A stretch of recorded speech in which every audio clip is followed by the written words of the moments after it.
This move immediately claims central space and opens diagonals for the queen and bishop. Preparing for rapid development. This move initiates the modern defense. A flexible but theoretically complex system where black allows white to build a strong pawn center, aiming to counterattack it later with piece play. This move establishes central control and prepares to develop pieces, challenging black's fianchetto setup and aiming for a classical pawn center. The fianchetto of the bishop to g7 establishes a strong defensive piece that controls the long diagonal and prepares for kingside castling, typical of systems like the King's Indian defense. Developing the knight to c3 reinforces the pawn center and prepares for further piece activity, aligning with common strategies in the King's Indian defense complex. This move prepares to challenge white's central control by fianchettoing the bishop and supporting a subsequent pawn break in the center. This pawn thrust aggressively claims central space and aims to restrict black's dark-squared bishop, but it also weakens white's kingside pawn structure and can lead to tactical complications if black plays accurately. Developing a piece to a central square like c6 is a logical step, aiming to control key squares and prepare for further development in this King's Indian defense setup. This move develops the bishop to an active square, supporting the central pawn push and preparing for castling while connecting the rooks and creating potential attacking avenues on the kingside. Developing the knight to f6 follows standard King's Indian defense principles, controlling the central e4 pawn and preparing for kingside castling. This move prevents the knight from jumping to g4 and also prepares for potential pawn expansion on the kingside. Castling is a crucial defensive maneuver that connects the rooks and secures the king, a standard and sensible development in this King's Indian defense setup. White boldly advances the g-pawn, aiming to initiate a kingside pawn storm and restrict black's knight development while simultaneously preparing to open lines for attacking play. This move bravely challenges white's ambitious pawn advance in the center, opening lines for immediate counterplay and initiating a battle for central control. This capture opens the d-file for white's rook and challenges black's central pawn structure, aiming to disrupt black's King's Indian defense setup. This recaptures the pawn, opening the d-file and allowing the queen to enter the game while challenging white's central pawn majority. This pawn thrust aggressively claims space in the center and prepares to open the f-file for your rook, potentially creating attacking chances against black's kingside. This pawn recapture opens the g-file for your rook and simultaneously resolves the tension in the center, creating a dynamic imbalance that requires careful piece play. This recapture opens the g-file for attacking possibilities and creates an immediate pawn majority in the center, demanding black's careful attention to avoid falling behind in development. This move, nd4, aims to disrupt white's central pawn structure and create tactical opportunities by attacking the d4 pawn and potentially the c2 square. Developing the knight to f3 reinforces the center and prepares for kingside castling, while also unpinning the f3 knight and adding pressure to the d4 pawn. This move challenges white's central pawn control and prepares to develop the queenside majority, aiming to exploit the weakened d4 square after white's nf3. This move develops the bishop to an active square where it eyes black's d4 knight and potentially prepares to exchange it, weakening black's pawn center.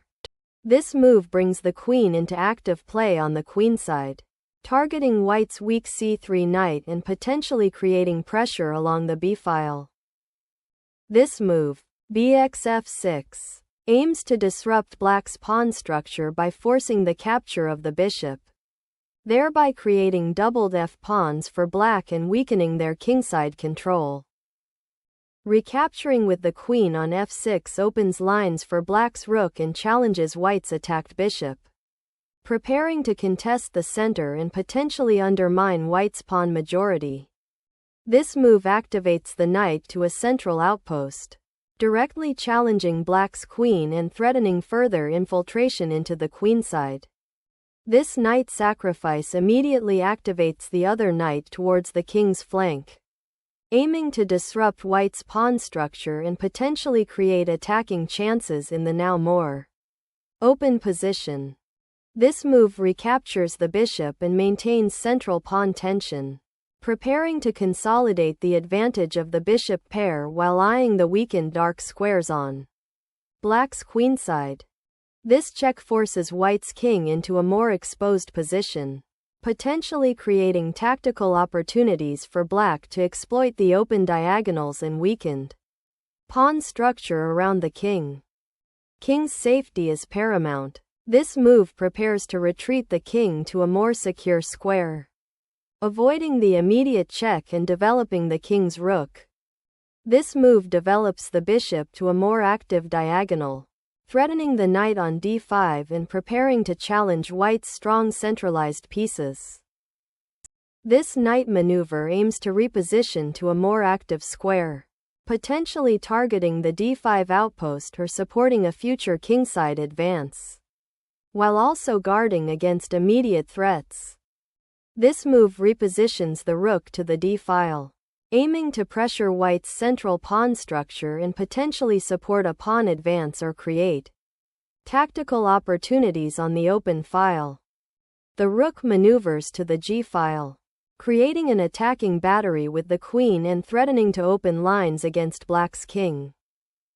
This move is a prophylactic maneuver, creating a safer square for the king and preparing to connect the rooks by moving the king off the g-file which white now controls.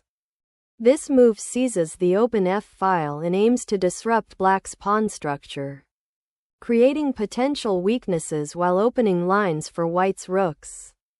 This pawn capture opens the f-file for black's rook, creating immediate tactical opportunities and challenging white's central pawn structure. This move activates the queen to a powerful central square, preparing to attack white's weakened kingside and support potential pawn breaks in the center or on the queenside.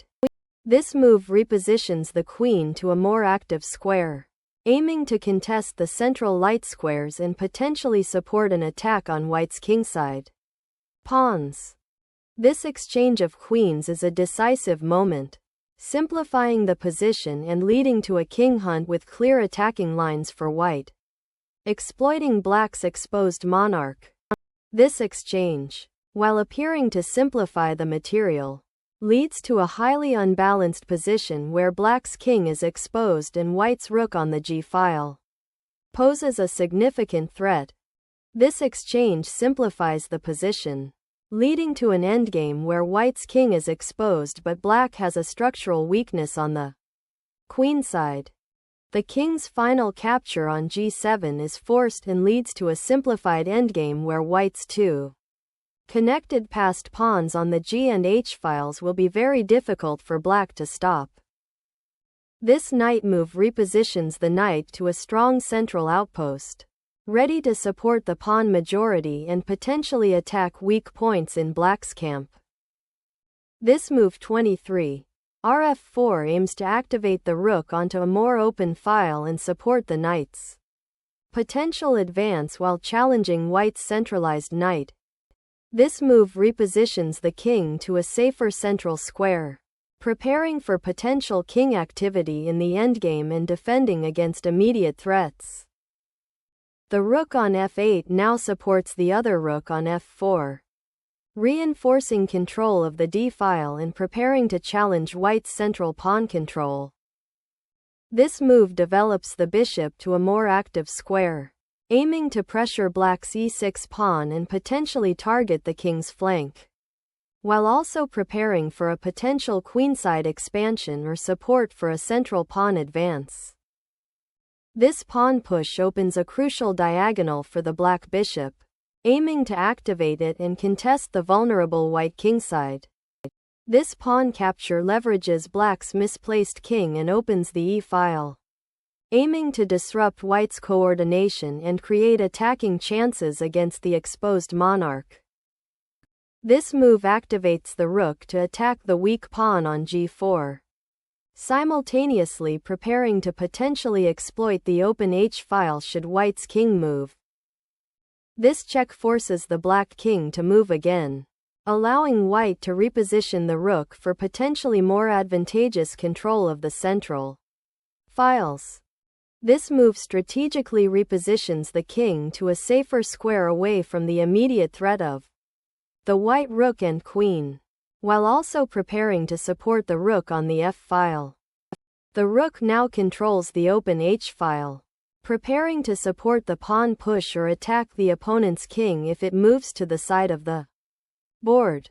The rook's active repositioning to the f4 square aims to exert pressure on white's central pawns and potentially support a kingside advance, while simultaneously defending against any immediate threats. This knight move re-establishes a central presence and prepares to support the pawn on e6, while also restricting black's rook activity on the third rank. This move repositions the rook to a more active square, aiming to contest the open file and potentially create counterplay against white's exposed king. This move capitalizes on black's exposed king and open files, aiming to win material by attacking the weak c7 pawn after black's rook retreats. This move challenges white's knight on circa 5, aiming to disrupt their coordination and potentially gain an open file for the rook if white's knight retreats. This move exploits the weakness on the d6 pawn, forking the rook and the king to win material and simplify into a winning endgame.